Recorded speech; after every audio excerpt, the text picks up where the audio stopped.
But Blake disagrees, saying he was the one who stuck his nose where it didn't belong. He then asks her a simple question: has it always been like this for her? Eda says at first she was full of excitement and passion for the work. But as she kept working, things slowly started to change. They started praising her as a genius, and their expectations shifted to make things easier on themselves. Blake puts it together: her workload just kept getting bigger while everyone else did the bare minimum. Eda nods, saying it's always been that way. She explains it's because of her that people change. She then opens up, finally telling him about her past. She was born to ordinary parents in a tiny village, with no noble status. And trust me on this, her family had absolutely no magical lineage whatsoever. Let's dive into Eda's backstory, because it turns out the genius label was a curse from birth. She became obsessed with magic, and her parents, noticing this, fanned the flames. They threw every magical education they could at her, and she dove in head first. Soon everyone was calling her a genius, a prodigy, and the pressure mounted. Eda explains she was forced to act like a little adult, never a child. The world just assumes geniuses grow up faster emotionally, right? Wrong. For a mage, it's all about research and combat, two paths she had to master. So her training in both began when she was just 6 years old. She became desperate, trying to be the perfect genius everyone expected her to be. They never saw a little girl, only a prodigy, so she pushed herself to the brink. She hesitates, her hands clenched tight, a clear sign of the pain she's holding in. And here's where Blake shows how perceptive he is, asking if she's afraid. Eda's eyes widen in shock. How could he possibly have noticed? He explains he saw it back when he first saved her, and again against the Manhwa. He saw the pure fear in her eyes, and she shyly admits he's right. She's observant, she says, before confessing she's absolutely terrified of monsters. Back in the hero's party, she could cope because the frontliners handled everything. She was just support, safely casting spells from the back line, away from the danger. Her voice trembles as she swears to him she is completely, utterly terrified of monsters. She could never face them alone, but Blake just calmly tells her he understands. Then he drops a bombshell of his own: he's scared of fighting them too. Surprised, she points out that he never, ever looks afraid in a fight. He just suppressed it, he says. Fight or die. Over time, the fear just went numb. Eda just wishes she could have been strong enough to do the same thing. But Blake tells her she doesn't need to be, that she's fine just the way she is. And I think you know what happens next. That kindness is what finally breaks her. Everyone expects me to be strong, she screams, shaking and holding her head. I have to be a genius or I'll just disappoint them all. She has to be strong enough to kill monsters or she'll be abandoned. Her voice cracks, remembering her own parents ask who'd want a daughter that wasn't a genius. She pictures her teachers calling her a worthless disciple with no talent. She hears the villagers whispering, questioning if she was ever a genius at all. Then her own party members shouting they'd never follow an ordinary person.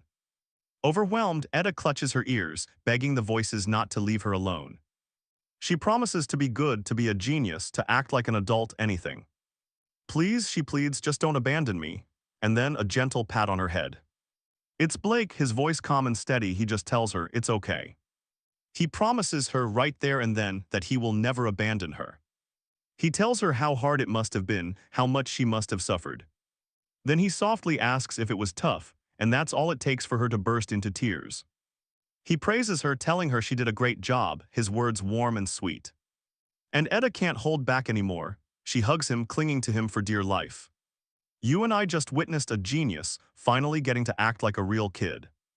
Crying, she says she wants to play with friends, eat sweets, and take breaks from work. She loves research, she confesses, but she hates fighting monsters, because it's scary. And through her tears, she asks a heartbreaking question: why can't she ever rely on anyone? Blake explains gently that children are supposed to be vulnerable with adults. But Eda just shakes her head, saying everyone told her that because she was a genius. She could never show weakness. As the Witch of Wisdom, she had to be perfect. Always an adult, Blake just pats her head, reassuring her that it's okay. She doesn't have to try so hard, when she's struggling, suffering, or for no reason at all. She can always rely on him. Eda looks up hesitantly. She asks if it's really okay. Blake gives her a warm smile and promises it is. When she asks again, needing to be sure, his voice is firm. He means every word. Eda hugs him tightly, feeling a warmth she hasn't known in forever. She rests her head on his lap, finally letting all the tension melt away, and thanks him. He just holds her hand and gently pats her head, calming her down. Blake smiles, seeing her finally acting like the little girl she truly is. Now let's rewind, because to understand this moment, you need to see how it all began. He remembers saving Eda from a swarm of monsters. After the fight, he rushed to her. He found her collapsed on the ground, paralyzed by fear, later as she rested. He was about to leave to reinforce the barrier when he heard her crying in her sleep. Her little hand was reaching out, trembling as if searching for someone. In that instant, Blake saw a lonely child who just wanted someone to stay. He held her hand, and just like now, she immediately calmed down at his touch. Even asleep, she begged him not to go, not to leave her all alone again. Blake had gently whispered back that he was right there, and he wasn't going anywhere. A few days later, Blake was waiting on the street in some casual clothes. A cheerful voice calls out to him, asking if she kept him waiting long. He smiles warmly. It's Eda, dressed like a normal kid, free from her heavy title. It all started a few days ago, when Eda tried to encourage her research team. Let's work hard together today too, but their replies were stuttered and hesitant.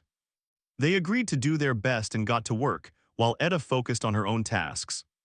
She was completely unaware of their awkward glances, but Blake noticed everything. At night, like always, everyone left, leaving Eda all by herself in the lab.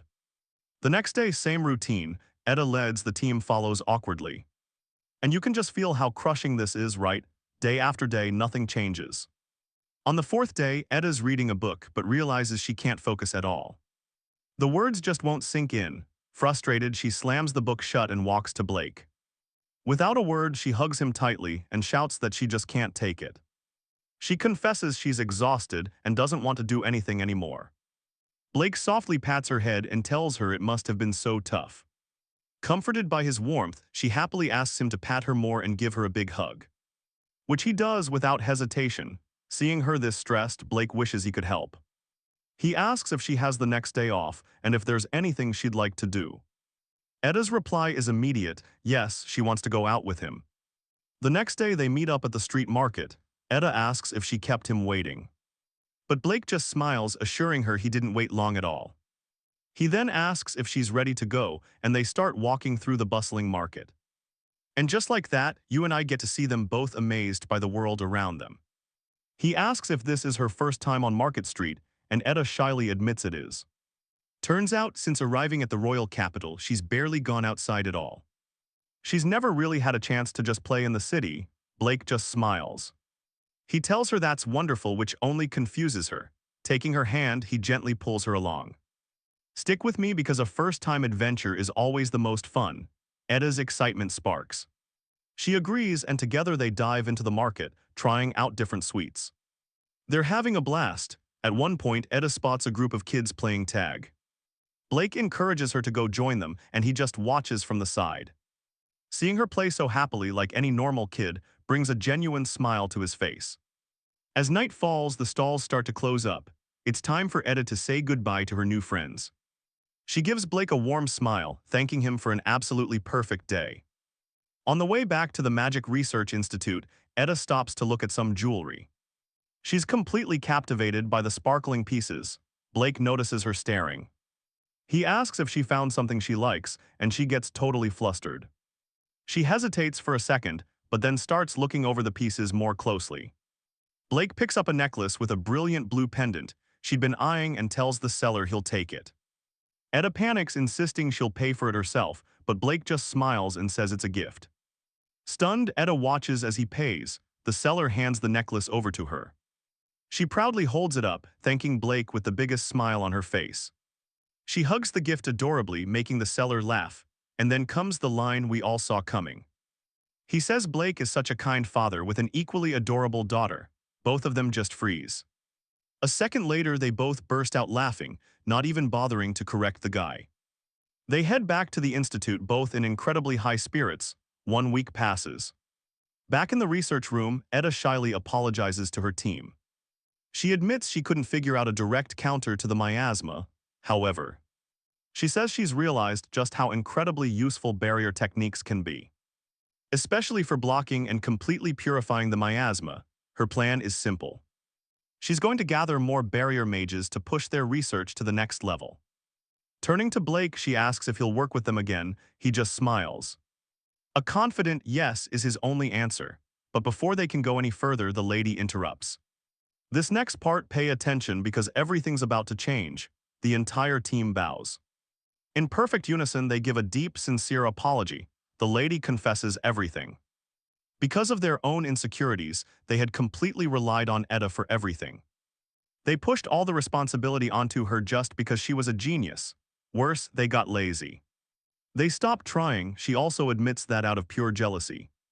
They had been completely disrespectful toward Blake, looking down on barrier mages.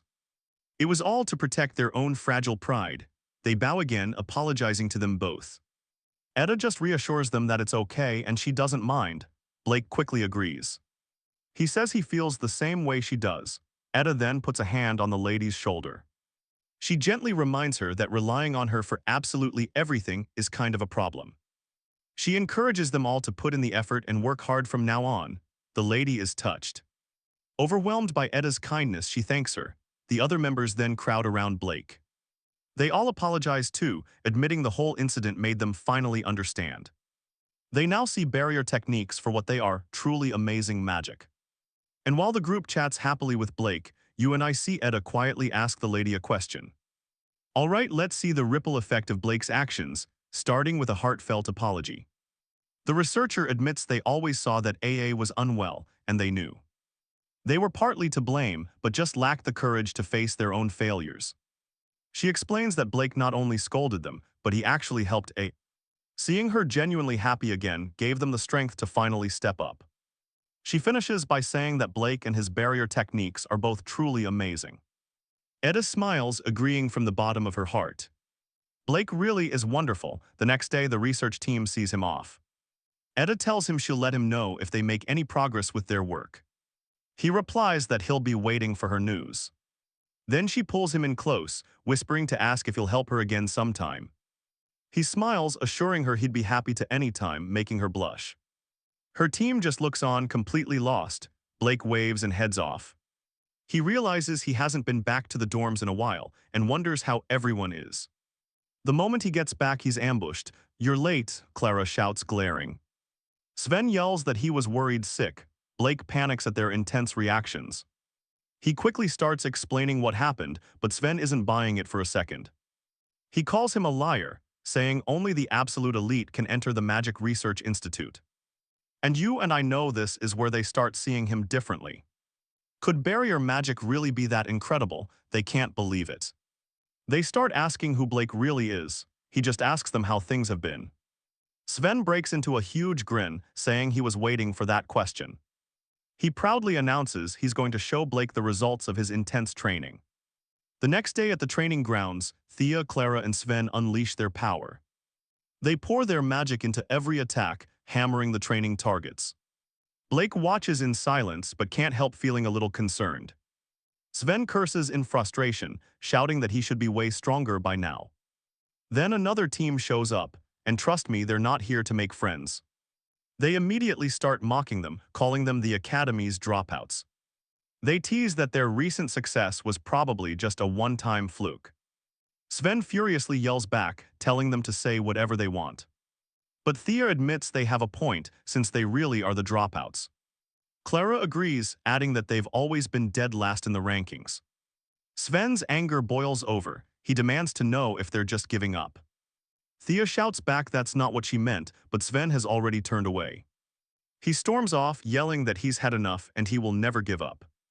Thea wonders what's wrong with him as Clara looks on, worried. A moment later, Blake finds Sven kneeling on the ground, his head bowed. And here it is, the moment everything shifts. Sven begs Blake to teach him magic. He says if he doesn't get stronger soon, he's going to be expelled. Sven explains he's the eldest son of a minor noble family out in the country. He's the only magician in their entire family line, so the pressure is immense. But they're poor country nobles, they don't have money or influence. All Sven wants is to earn enough money to give his family a better life. Blake gets it but reminds him all he knows is barrier magic. Sven doesn't care. Blake saw his disappointment and offered to teach him combat techniques instead. Instantly, Sven was overjoyed, begging Blake to start their training right away. Blake calmly suggested they begin the next day, and Sven excitedly agreed. So the next day arrives, but stick with me, this wasn't going to be a solo lesson. Sven was annoyed to find Reese and Clara there, who teased him about getting a head start. Clara added it wasn't fair for him to hog the old master all to himself. Blake explained that he'd invited them all, since they shared the same fighting spirit.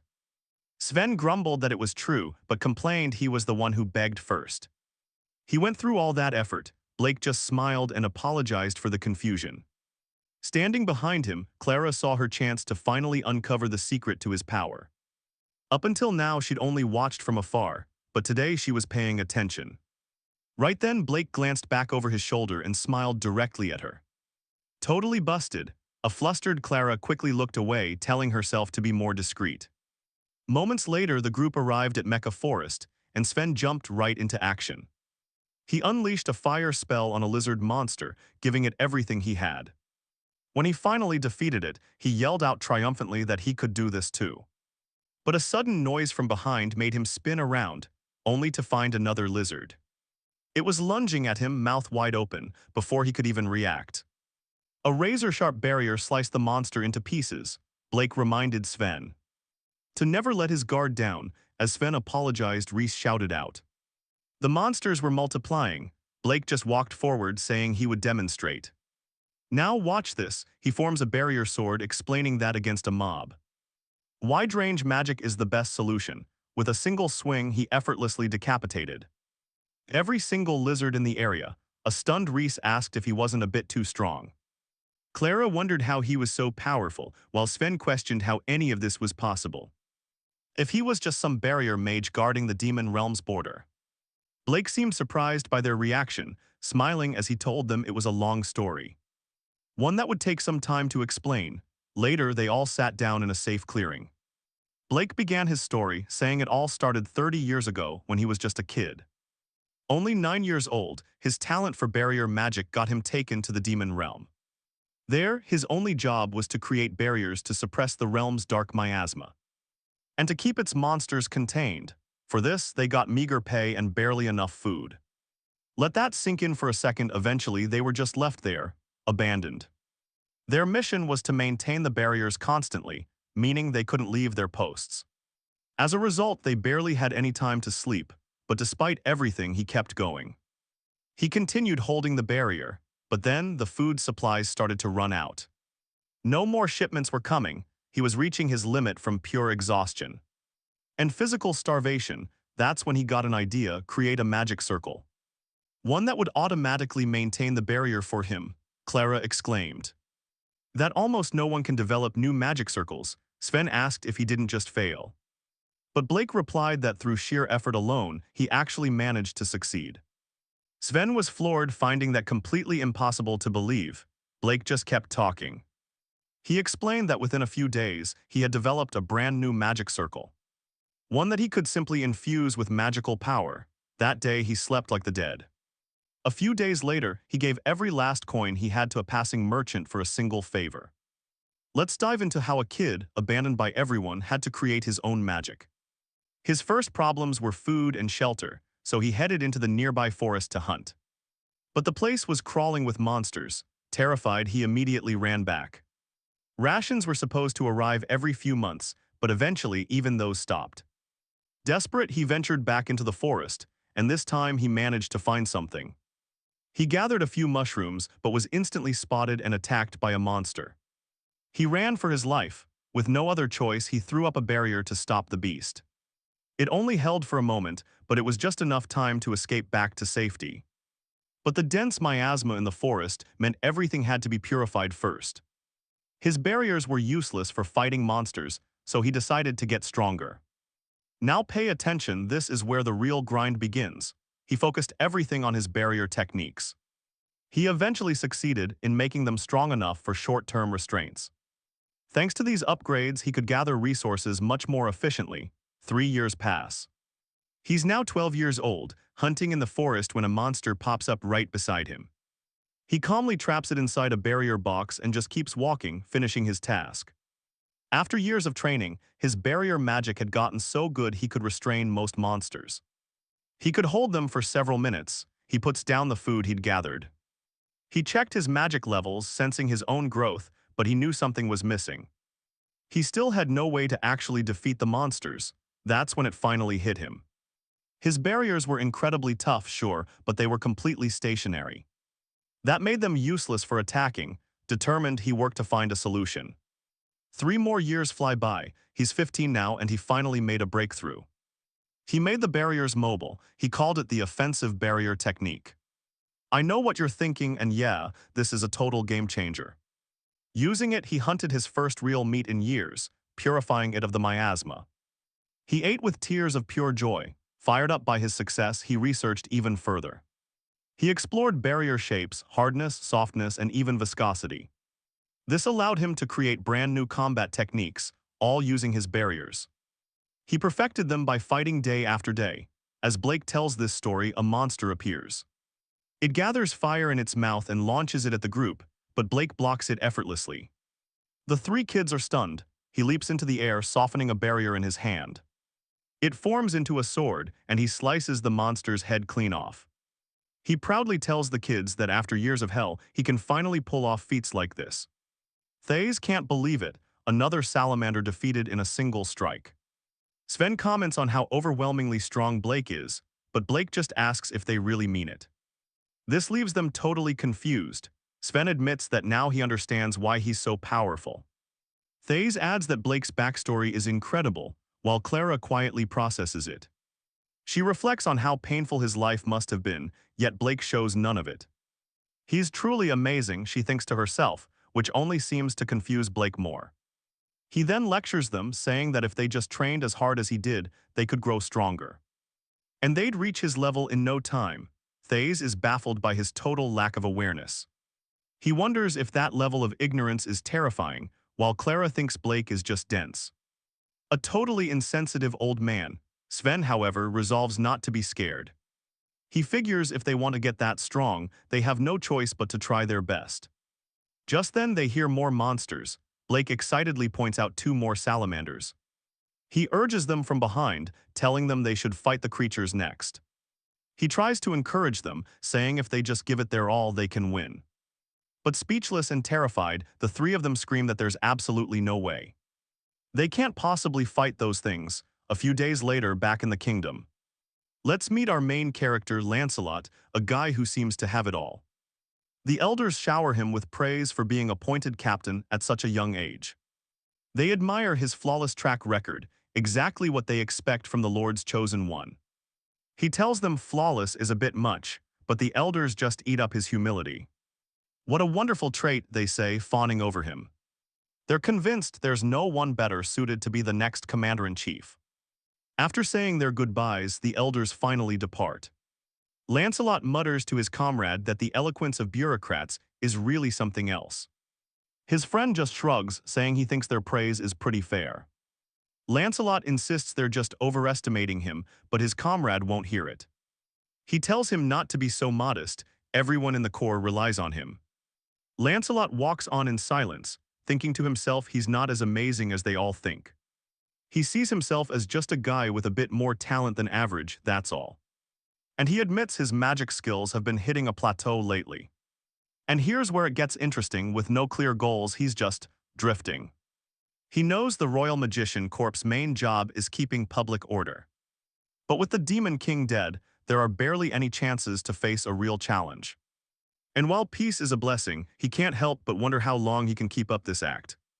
Later, buried in paperwork in his office, Lancelot's assistant bursts in. He reports that monsters are attacking villages nearby. Lancelot quickly figures they're just low-level creatures. He decides to frame the incident as a field training exercise for the new recruits. Looking over the files, he wonders who he should send out the next day. Sven is visibly on edge. THS tries to calm him down, but she's terrified too. Clara just nervously stammers while Blake calmly asks if they're okay. He even offers them some water, which makes Sven totally snap. Okay, but can we talk about how chill this Blake guy is being right now?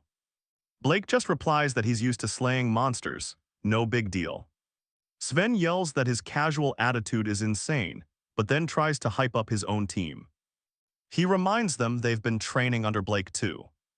THS hesitantly asks if that means they've gotten at least a little bit stronger. Other students overhear and start laughing, mocking them. They call them the dropouts, all nervous before a simple mission. Sven whips around, glaring at the bullies and telling them not to look down on his team. But before a fight can break out, an instructor orders everyone to fall in line. The students immediately scramble into formation, standing at attention. Lancelot walks onto the stage and announces the details of their mission. The target village is 2 weeks away, facing dozens of level 3 monsters or less. He stresses the importance of 4-person squads and constant coordination. The recruits shout back in unison with a powerful yes. And with that, the instructor gives the order. Trust me, the real story starts now. Alright, let's see what separates a real hero from a bunch of rookies. For 6 hours straight, the recruits have been marching, and they are visibly drained. Without a single break, many start muttering complaints under their breath. They're dying from exhaustion as the steep slopes make their feet throb in pain. Thankfully, the instructor finally calls for a 30-minute break.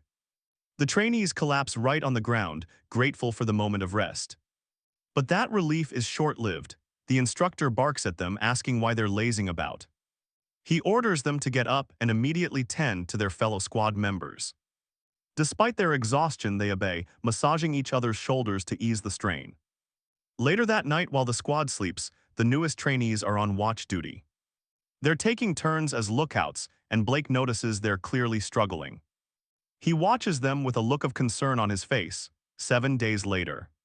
They are still walking. Sven is convinced he is going to die out here.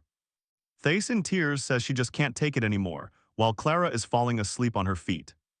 Blake, however, cheerfully asks them if they're holding up okay. He even offers them water, wondering why they haven't asked for any.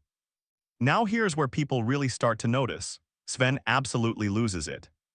He demands to know why Blake is so energetic, who just says he's used to it. Durs just tells Sven you can't judge Blake by normal standards. Sven looks around and asks where all the other trainees disappeared to. A senior member replies that those guys ran away a long time ago. He adds that Sven's group is doing surprisingly well, since most people quit after a few days. Another senior glances at Blake, teasingly asking if he's the old man with the hero's recommendation. With a smirk, he calls Blake a middle-aged barrier mage. Then he asks how exactly he managed to worm his way into the group. Furious, Sven shouts that Blake earned his position through his own merits. THS also jumps to his defense, yelling that the seniors don't get how strong Blake is. Annoyed, the seniors call them a bunch of cheeky brats, warning them to watch their mouths. They need to learn how to properly address their seniors. One even suggests that maybe the kids need a little bit of disciplining. I know what you're thinking, a fight's about to break out, right? But just then someone steps in. It's Lancelot. The entire mood shifts. Shocked, the seniors quickly insist that nothing was wrong and make a fast exit. Lancelot turns to Blake, simply telling him to try not to cause any trouble. But as Lancelot walks away, he silently observes Blake deep in thought. He thinks to himself that Blake doesn't seem like someone who could defeat Gunther. He can't help but wonder if Blake is hiding his true abilities. 14 days later, they finally arrive at a destroyed nearby village. As Lancelot inspects the area, the village chief approaches him with terrible news. Nearby villages have recently been attacked by monsters, and they're terrified they'll be next.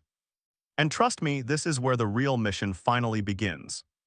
Lancelot stays silent, carefully considering his next move. Outside, the trainees are finally allowed to take a well-deserved break.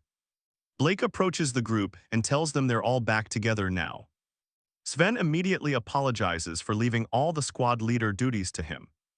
Stick with me because Lancelot's about to expose a huge lie. He tells the squad leaders that the village chief is lying, pointing out the houses. Some of them are burned, and he hasn't seen any young women in the village. From this, he figures the villagers are already under the monster's thumb. The leaders are impressed, amazed he figured it out so fast. Lancelot continues, telling them not to eat or drink anything here. Just a precaution, he warns them the monsters will most likely attack at night. So he lays out his plan and ambush, then he asks for their thoughts. Any objections? With a smile, one leader replies, "How could we object?" To Captain Lancelot's decision, Lancelot simply accepts their loyalty. He's about to explain the plan when a voice cuts in and the group turns. It's Blake stepping forward asking to speak. Now pay attention, this is where everything changes. The squad leaders explode, shouting at Blake not to get cocky and asking how he dares. To give his opinion to the captain, they accuse him of being incredibly arrogant. But Lancelot silences them. Enough, he walks right past the angry leaders. He stands before Blake, telling them it doesn't matter that he's a rookie. He wants Blake's honest opinion, so Blake explains the fatal flaw in the plan.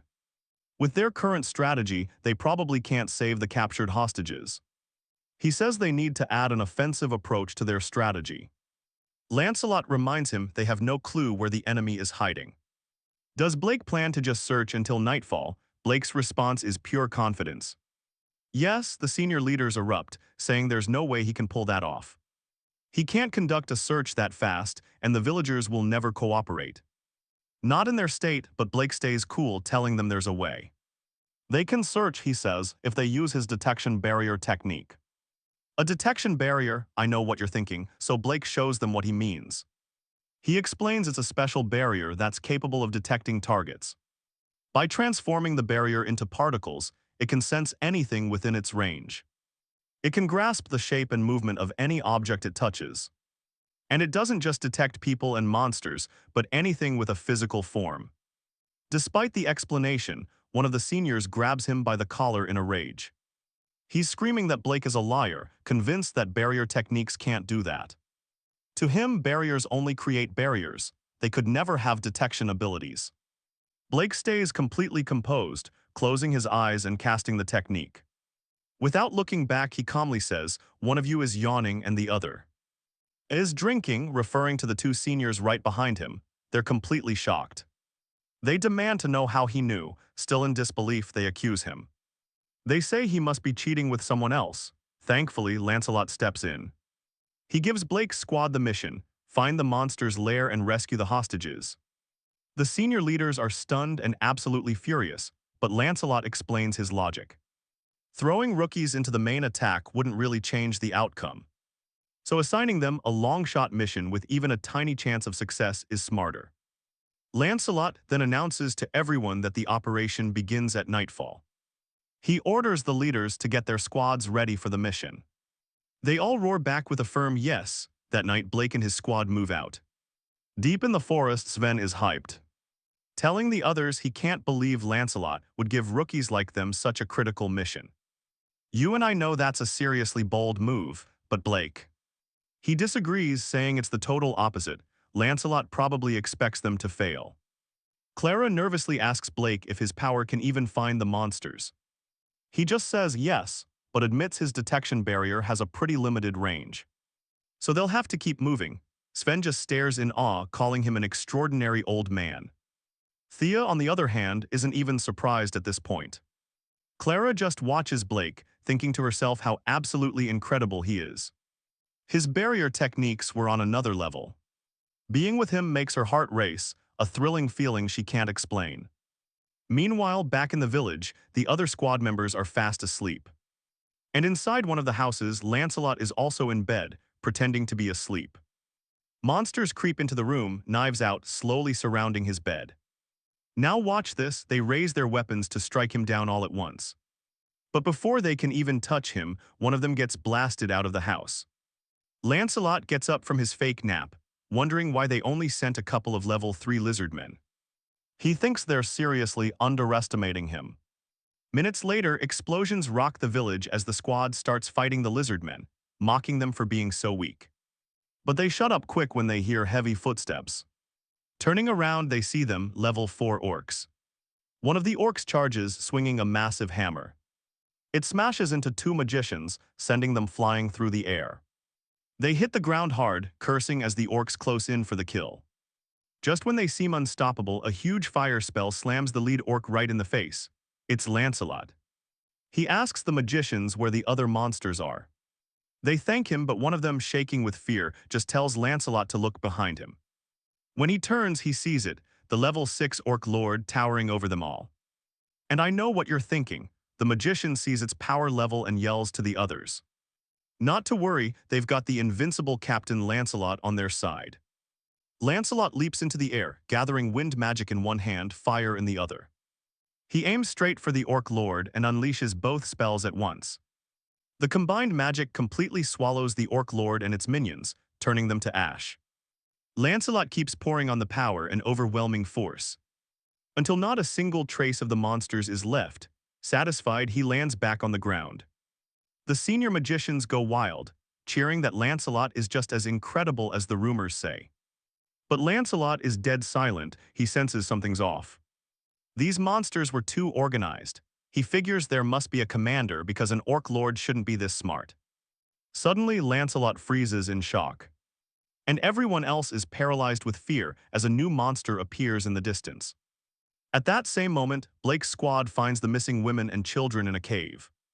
They quickly cut them loose, telling them they're safe and everything's okay. But then Blake suddenly feels it, a dark, ominous presence. Without a second thought, he bolts outside, shouting to his team that he's leaving the rest to them.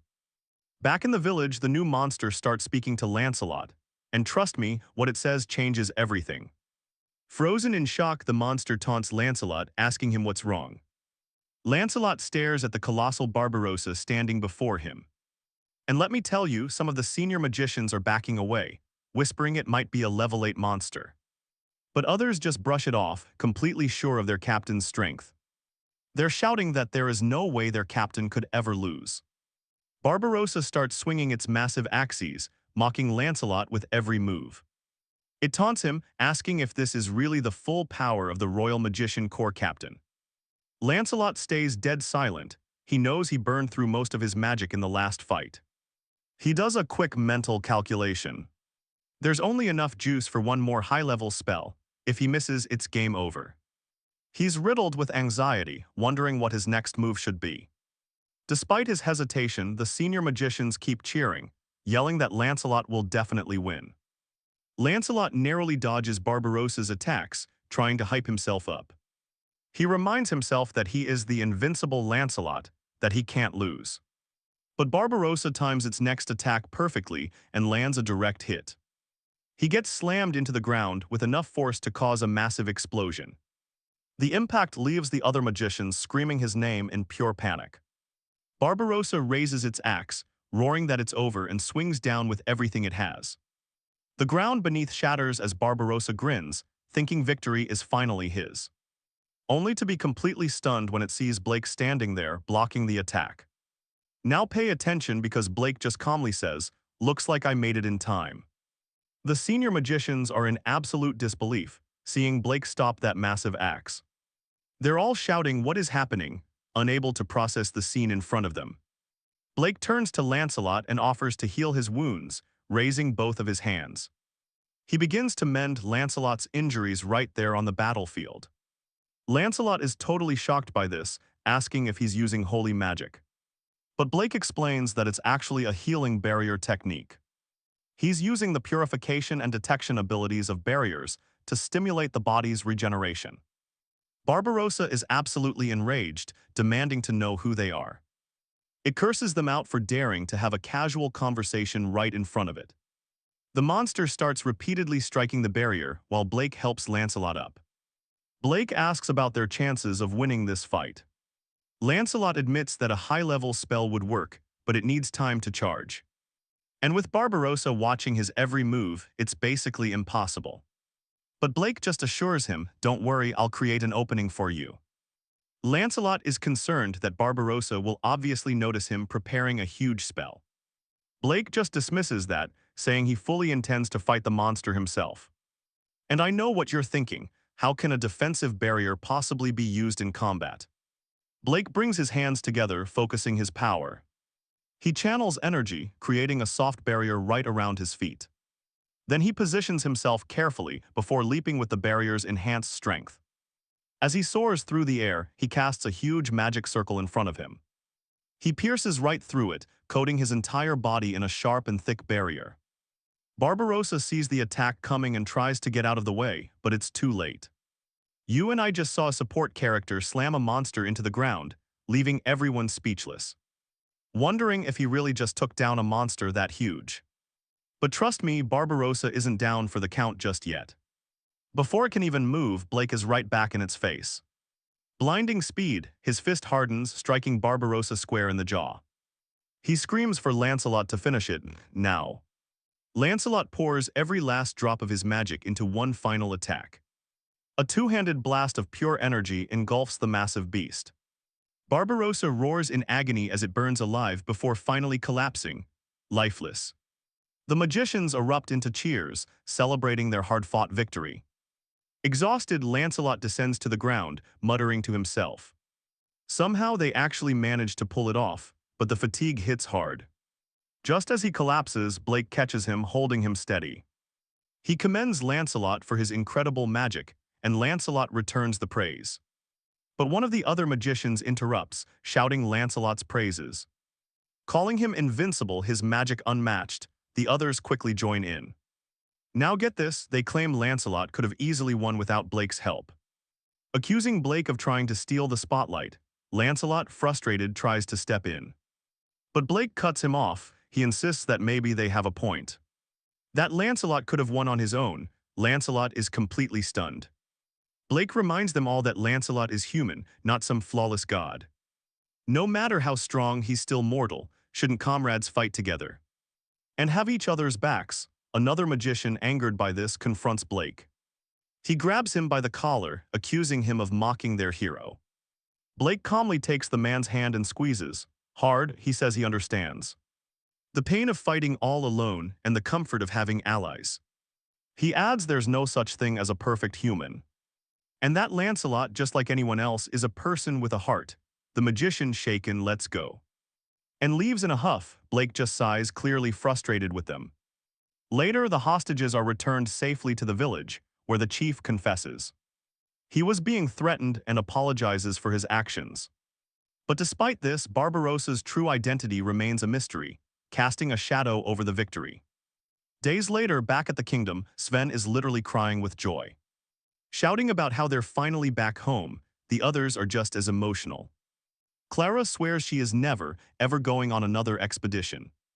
As they head for their dorms, someone calls out, asking for Blake. In a small pub, Lancelot apologizes for the sudden invitation and asks if it's a bad time. Blake reassures him. He's actually happy, saying it's his first time being invited for a meal. Lancelot quietly reveals it's the same for him. Blake asks him to repeat that. A bit embarrassed, Lancelot admits this is his first time inviting someone out. Blake just finds the whole situation amusing, remarking on the coincidence. Turns out they're both first-timers. Lancelot agrees with a smile. He suggests that since they're off-duty, Blake can drop the formalities. Blake agrees and asks Lancelot to call him by his name, too. Raising his mug, Lancelot proposes a toast. What a way to end it, right? Let's kick things off with a toast, not to heroes but to two imperfect people. They clink their mugs together, laughing and chatting like they've known each other for years. For the first time in a long, long time, Lancelot feels the weight on his shoulders just disappear. And thanks to Blake, he's able to smile like he doesn't have a single care in the world. The next morning, he's walking down the street, stretching his arms and grinning. It's been a while since he had a proper day off, and he's just soaking it all in. Sometimes it's nice to just wander through town all by yourself. He thinks back on everything that's happened lately. For a while there, he wasn't sure. But because of Alice, he has this new life, his life in Luston. He makes a mental note, he really needs to thank her for everything. Suddenly, someone barrels right toward him, and before he can react, they collide. They both apologize immediately, and he worriedly asks if she's all right. But when he looks at her face, he freezes. Now pay attention, this is a reunion you can't miss. Before he can even say her name, she grabs his hand and yanks him into an alleyway. Just a moment later, a squad of Kingdom Knights runs past, asking where she went. They can't find their target. Giving up, they run off, guessing where she might have gone. Once the coast is clear and the knights are long gone, the mystery lady sighs. She turns to him, apologizing for dragging him into her mess out of nowhere. Apparently, those knights had been chasing her all morning and just wouldn't give up. She pulls down her hood, revealing her face, and he can't help but let out a huge smile. It's Alice. She greets him cheerfully, saying it's been way too long. She's even heard all about his heroic deeds since he's been back. He gets all flustered, insisting he hasn't really done anything that special. But he's curious. He asks her straight up why were the knights chasing her. Alice hesitates for a second before proudly admitting that she was running away from her responsibilities. She explains that preparations for the Demon King's defeat celebration are in full swing, along with a million other events that she's being forced to attend. She starts complaining about having to meet hundreds of VIPs and nobles, and the mountains of paperwork and the endless fan mail she has to answer. He stammers that it all sounds pretty tough, but she immediately cuts him off.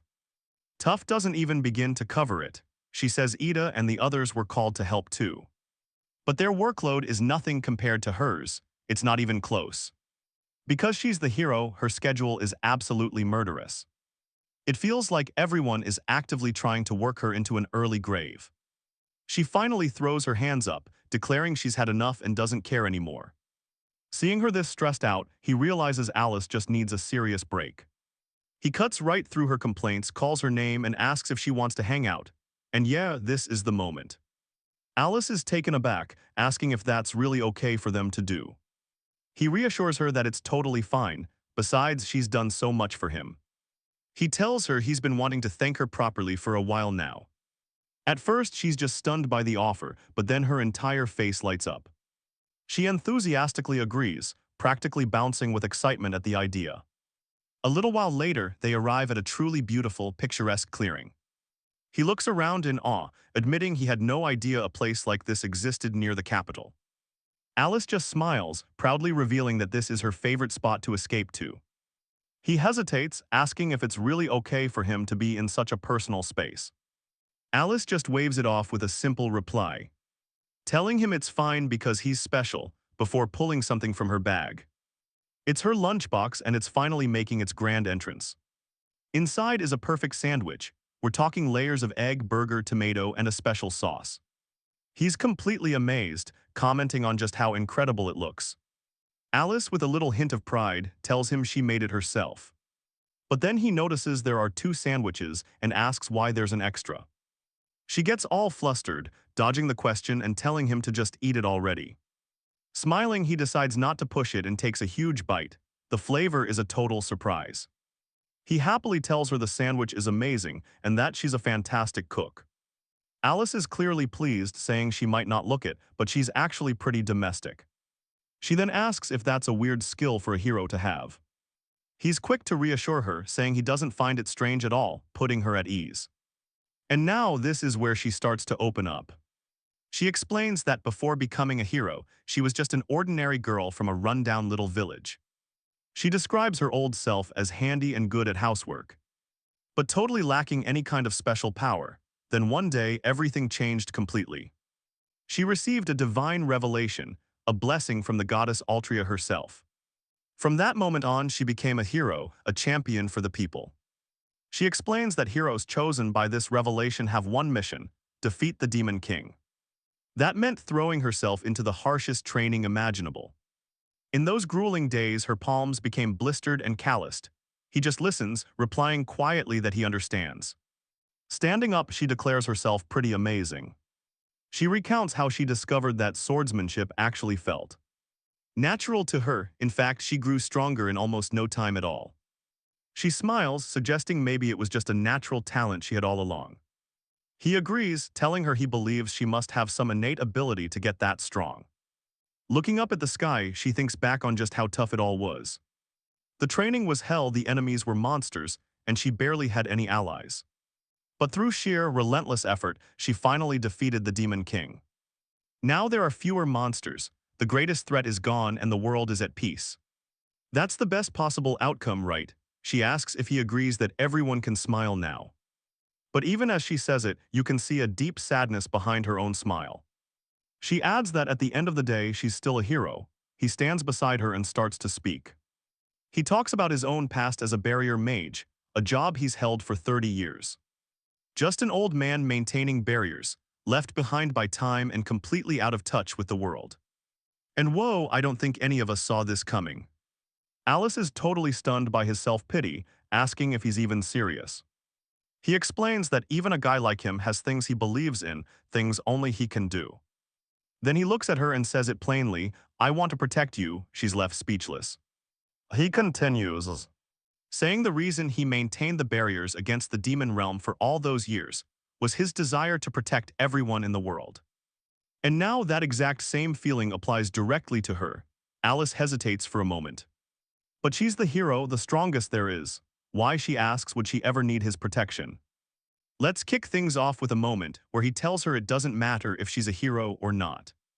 To him, she was just herself, a kind, cheerful, hardworking, and wonderful person. Alice pauses, clearly moved by his words, and says she finally understands, thanking him. She assures him she's okay, admitting she had just been feeling a little frustrated. He gives her a simple nod, letting her know he gets it. Later, as they head back down the street, Alice stops and tells him this is far enough. She thanks him for the day, and he waves goodbye, suggesting they should hang out again sometime. She agrees with a big smile, saying she's already looking forward to it. But as he stands there watching her walk away, a good feeling in his chest.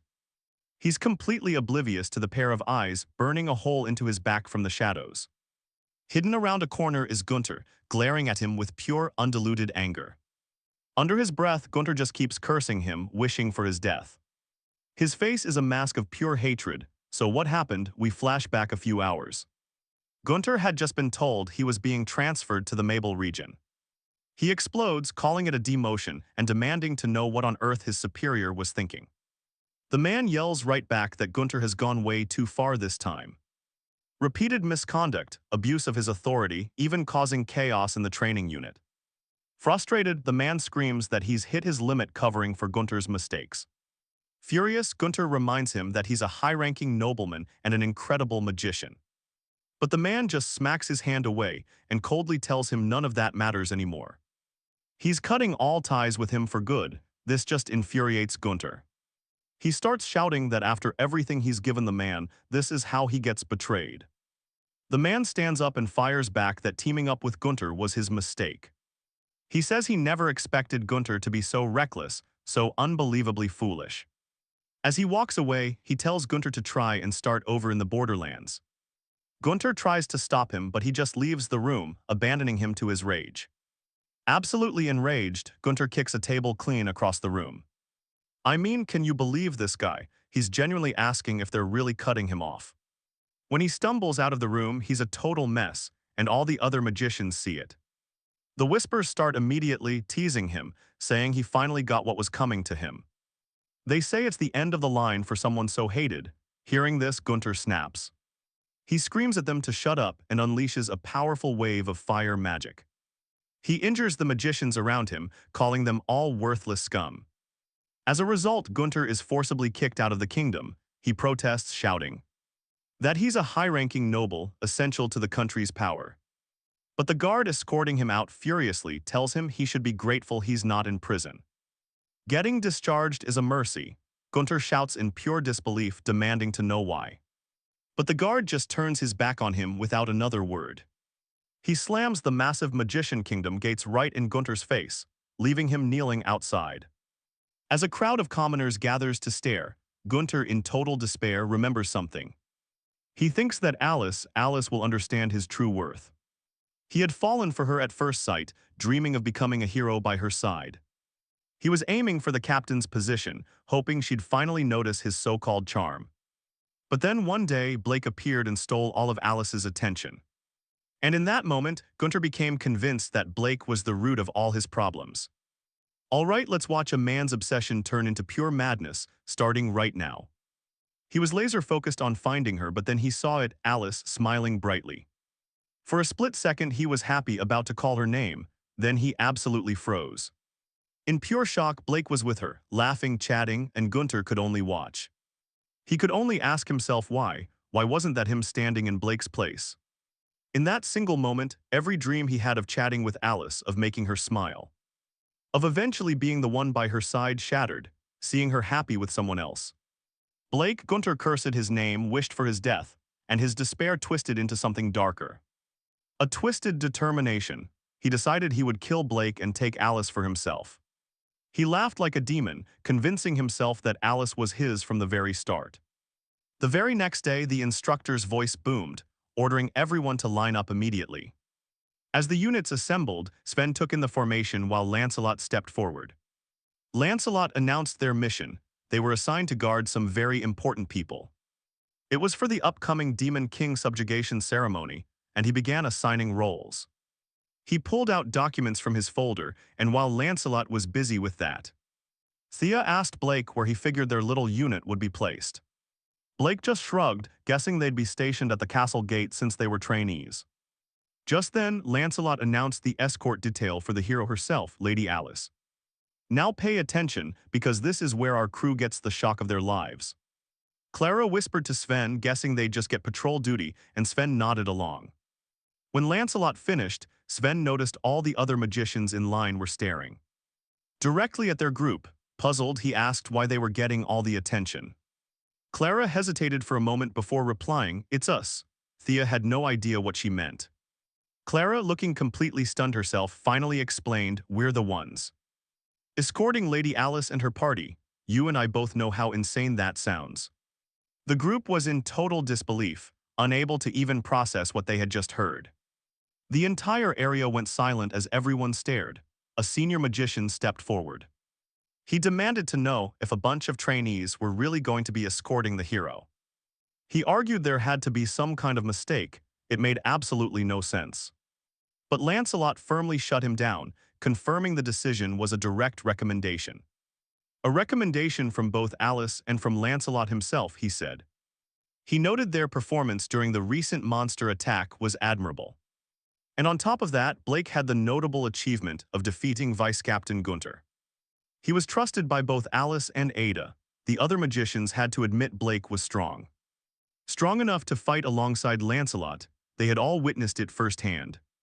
Lancelot ended the debate right there with a tone that left no room for argument. The decision was final. He ordered everyone to get back to their respective duties. Reluctantly, they all agreed. It wasn't like they had a choice. A moment later, our three trainees stood outside a grand room, a mix of nervous and excited. They were about to meet the hero, Alice. Sven admitted he felt like he was going to be sick. Thea immediately shot back, telling him to get himself together. Clara added that he was being unsightly, but Sven noticed something interesting. Both of the girls' legs were shaking just as badly. He just stayed quiet and took a breath. You can feel the tension right here with them. Sven grabs the doorknob, summoning his courage. No choice but to go in. He opens the door, politely announcing their arrival. All right, let's watch our crew meet some real heroes face to face, greeted by the warm smiles of Alice and Eda. The two cheerfully tell them they've been waiting. Immediately, the three trainees are absolutely starstruck by their beauty. Sven can't believe he's seeing the real Alice and Eda, while Therese thinks they're wonderful. And Clara, she's basically looking at goddesses. Then Blake just casually apologizes to them for being late. Alice excitedly praises Blake for his heroics during the monster attack. Eda just winks at him, saying she expected nothing less. The trainees watch this whole exchange, realizing just how close Blake is with these legendary heroes. After the greetings, they all sit down for a more formal chat. The trainees are stiff as boards, completely overwhelmed with nerves, but Blake is perfectly calm. Alice notices how uncomfortable they are and gently tells them to relax. Eda even jokes that they're not planning on eating them. Now pay attention. Therese notes how kind they are, but the knight behind Alice is seriously intimidating. Blake seizes the moment, asking if it's true they were recommended by them. Alice confirms it, and Eda says she's confident in their skills. Eda's secretary adds with a warm smile that it's good to have Blake there. Watching all this, Clara has a sudden realization about him. She thinks to herself that Blake is on a completely different level. Meanwhile, Sven and Therese are just as impressed with what they're seeing. They thought they understood how great Blake was, but this is beyond anything they imagined. They can only stare in amazement as Blake remains totally composed. Suddenly, the captain of the knight steps forward, asking Alice for a word. Alice nods, asking him what's on his mind. The knight says that while Blake is capable, the other three just don't look strong. I know what you're thinking, and yep, he calls them newbie magicians. He even suggests replacing them with more experienced fighters. Sven and Therese can't really argue, but the criticism still stings. Clara, though, refuses to take it lying down, especially after seeing Blake's encouraging smile. She stands up and boldly declares that they can handle it. Fired up by her courage, Sven and Therese get to their feet too. They shout that the knight can't judge them without seeing what they can do. The knight just sighs and calmly suggests a little test of their worth. Out on the training grounds, the knight explains the rules. If they can land a single hit on him, they win. He even gives them a handicap, promising not to use any magic. Totally ticked off by the knight's attitude, Sven unleashes his fire magic. Therese, just as annoyed, joins him in a combined attack, yelling at him to get serious. But just a few minutes later, all three of them are on the ground. Bruised, exhausted, and completely defeated. The knight stands over them without a scratch, mocking them. Sven realizes in horror that the knight dodged every single attack without even trying. He then explains he was trained by Walber, the sword saint. From the sidelines, Alice and Edda silently agree with the outcome. And that's where we learn the knight is a true genius, part of the hero's vanguard. All right, stick with me. The trainees are up against magicians so skilled, victory looks impossible. The knight declares he can't entrust the escort duty to such weaklings, calling them powerless, but before they despair, Blake calmly turns to Alice. He asks how many days are left until the ceremony. Her answer, 3 weeks. So Blake makes a bold proposal. What if the trainees get stronger in those 3 weeks? Let them be reevaluated. The knight agrees, but there's a catch. He'll be the one to test them just 3 days before the ceremony. Blake thanks him. He turns to the trainees, dead serious. Now this is the moment you and I need to see.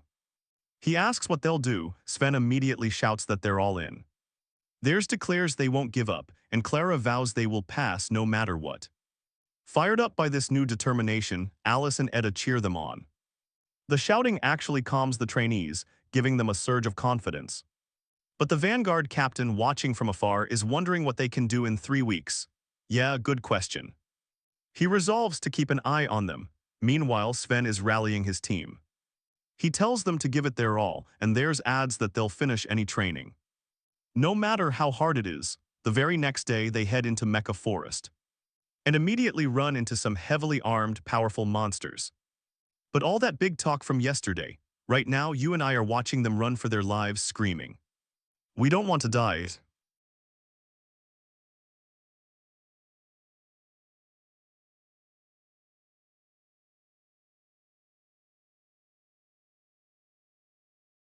Regulations, then download and filter again, according to the content theme we have image files like this.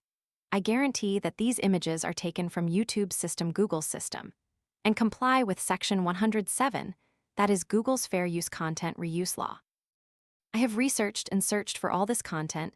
Now I will make about the process that I create a video to publish on YouTube. The software, the main software we use is CapCut. In the part with CapCut software first,